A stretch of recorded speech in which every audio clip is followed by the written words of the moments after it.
Hello friends, my name is Hemant Patel. I am a lecturer in BBPITDS Umrakh diploma college. આજે આપણે rectangular સિસ્ટમમાંથી polar સિસ્ટમમાં કેવી રીતના ફેરવી શકાય એના વિશે જોઈશું. ઓકે, તો ચાલો સૌથી પહેલા આપણે એ જોઈએ કે રેક્ટેન્ગ્યુલર સિસ્ટમમાં કોઈ પણ વેક્ટરને કેવી રીતના લખી શકાય.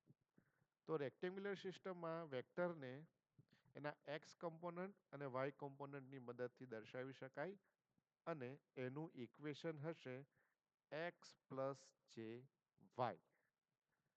પોલાર સિસ્ટમમાં પણ આપણે વેક્ટરને દર્શાવી શકીએ.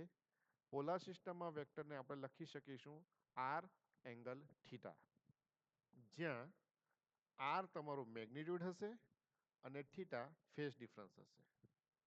ઓકે, તો ચાલો આપણે ઉદાહરણની મદદથી રેક્ટેન્ગ્યુલર સિસ્ટમમાંથી પોલાર સિસ્ટમમાં કેવી રીતના ફેરવાય એના વિશે જોઈશું. અહીંયા એક રેક્ટેન્ગ્યુલર સિસ્ટમ આપેલી છે 10 + j20. આને આપણે પોલાર ફોર્મની અંદર ફેરવવાનું છે. તો સૌથી પહેલા આપણે અહીં લખવાનું છે x બરાબર 10 અને y બરાબર 20, કારણ કે રેક્ટેન્ગ્યુલર સિસ્ટમમાં x કોમ્પોનન્ટ તમારો 10 છે અને y કોમ્પોનન્ટ તમારો કયો છે 20 છે.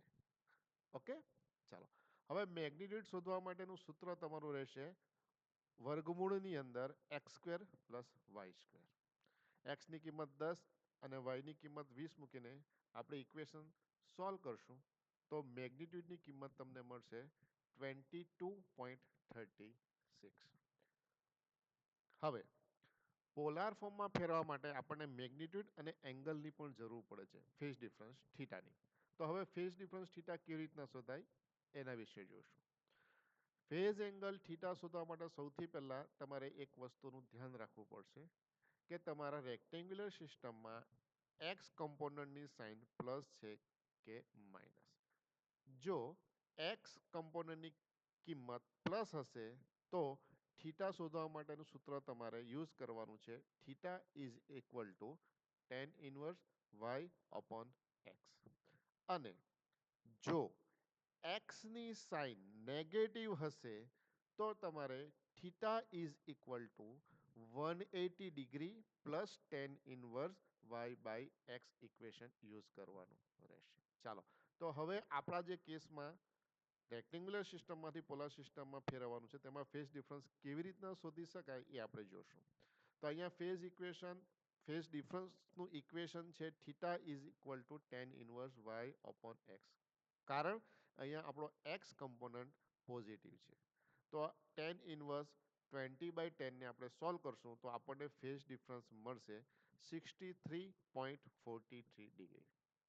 તો હવે આપણે રેક્ટેન્ગ્યુલર સિસ્ટમને પોલાર સિસ્ટમમાં નીચે મુજબ લખી શકીશું 22.36 એંગલ 63.43 ડિગ્રી. ઓકે, હવે બીજું એક એક્ઝામ્પલ લેશું જેમાં આપણો એક્સ કોમ્પોનન્ટ નેગેટિવ હશે. ઓકે, ચાલો તો જોઈએ. અહીંયા મેં એક રેક્ટેન્ગ્યુલર સિસ્ટમ લખી છે -20 + j35. આ સિસ્ટમને આપણે પોલાર સિસ્ટમમાં ફેરવી છે. એક્સ મારો -20 છે, વાય 35 છે. તો અગેન પાછું આપણું મેગ્નિટ્યુડ ઇક્વેશન સેમ યુઝ કરશું x² + y² વર્ગમૂળમાં. એને સોલ્વ કરવાથી મને મેગ્નિટ્યુડની કિંમત મળશે 40.31. હવે આપણે ફેઝ ડિફરન્સ થીટા શોધીશું. તો ફેઝ ડિફરન્સ થીટા શોધવા માટેનું સૂત્ર અહીંયા યુઝ થયું છે theta is equal to 180 degree plus tan inverse y/x. આ ઇક્વેશન શા માટે યુઝ કર્યું આપણે?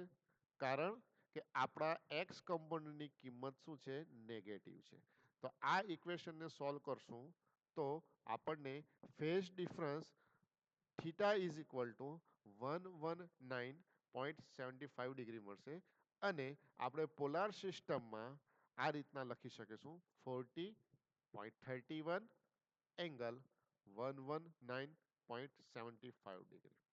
આ બે એક્ઝામ્પલ પરથી તમને ખ્યાલ આવી જશે કે જ્યારે પણ આપણે રેક્ટેન્ગ્યુલર સિસ્ટમમાંથી પોલાર સિસ્ટમમાં ફેરવવાનું હશે તો સૌથી પહેલા મેગ્નિટ્યુડ શોધવું પડશે અને ત્યાર પછી આપણે ફેઝ ડિફરન્સ શોધવો પડશે. Okay, thank you.